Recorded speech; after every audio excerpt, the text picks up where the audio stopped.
Welcome to An Empowered Woman. I'm Desiree Dubois, founder of An Empowered Woman. We're a global membership-based networking community and resource center for women professionals and entrepreneurs. We support women that are starting, fixing, and building their businesses through our web radio shows, TV shows, seminars, teleclasses, and awesome live events. And today I have the pleasure of being with Dr. Patty Malone and Julie Orloff. Good afternoon, ladies. How are you doing today? Hi, doing great. You feel empowered? Absolutely. So empowered. Well, we were talking about communication, and communication being one of the most underestimated tools that people really concentrate on and utilize, both in their professional and personal worlds. So tell us what your experience has been with that. Yes, I think it's really important that we realize to grow our business, we need to attract customers. And to attract customers, we need to clearly communicate with them. We need to show them that we value them, that we're genuinely interested in them. But I see a big mistake that entrepreneurs and new business owners make a lot of the time, and it frequently happens at networking and social events. What happens is two people are talking, they're deep in conversation, and a third person, a potential client, comes up, they want to participate in the conversation, but these two keep talking to each other. They keep making eye contact, they don't pay attention to the other person, they don't acknowledge their presence. The other person ends up standing there for a few minutes until they become so frustrated, they leave. Then you've just lost a customer. Now, it's really simple to fix this. All you need to do is when you're in the conversation, you see your possible potential customer approaching, just go ahead and turn and look at them, acknowledge them, smile, make eye contact, and you can go ahead and continue your conversation with the first person and wrap it up, but you want to make sure that you're continuing to include the other person with eye contact. Just glance over occasionally, make eye contact, smile, and continue on, and make sure that you don't turn your back to them. Sometimes that happens where that completely cuts them off. So it's a very simple thing, and I actually know somebody recently who lost a very big contract for that very reason. He was in conversation with somebody, potential client came up, very excited to say he was going to hire him and give him this big job. He stood there for almost 10 minutes and was never acknowledged, and then he left in frustration and anger and decided to go with somebody else. So it's really important that we connect with people, we let them know through communication that we greatly appreciate them and that we're interested in them.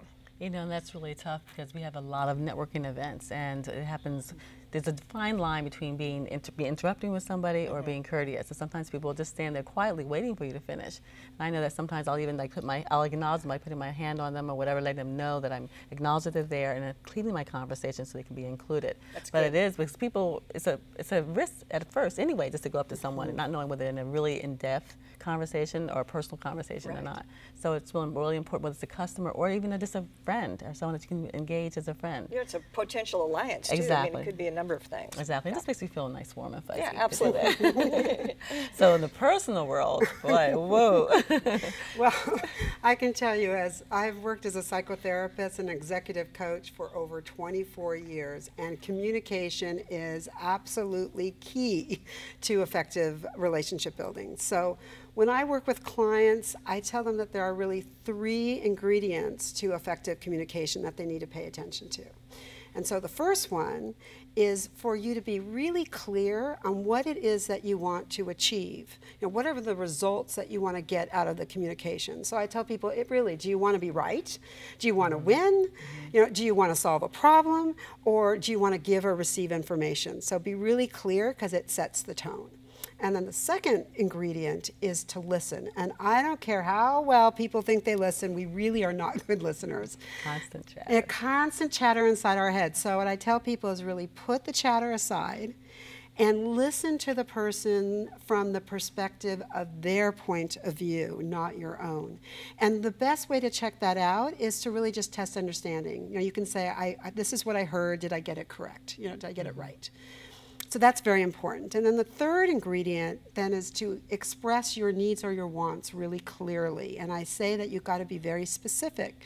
So if you're an employer and if you need an employee to come in on Saturday, you need to say something like, I need you to come on this Saturday, I need you to come on at 9 a.m., I need you to stay until 2, and to make sure that they have it down, because I can't tell you how easy it is to assume that people can read our minds, or they're, you know, we have it in our heads and we forget we may not have said it, and you know, we expect them to fill in the blanks. So what can I say? Being very clear and testing understanding is going to create great communication, and great communication is going to create great relationships. And great relationships, a great world, and a great life. Absolutely. That's the answer to world peace, I could think. Yes. Yes. Well, thank you, ladies. Thank you so much for sharing your time and your expertise. And I want to thank you for joining us today. This has been An Empowered Woman. And for more information, feel free to contact us. And until then, stay empowered.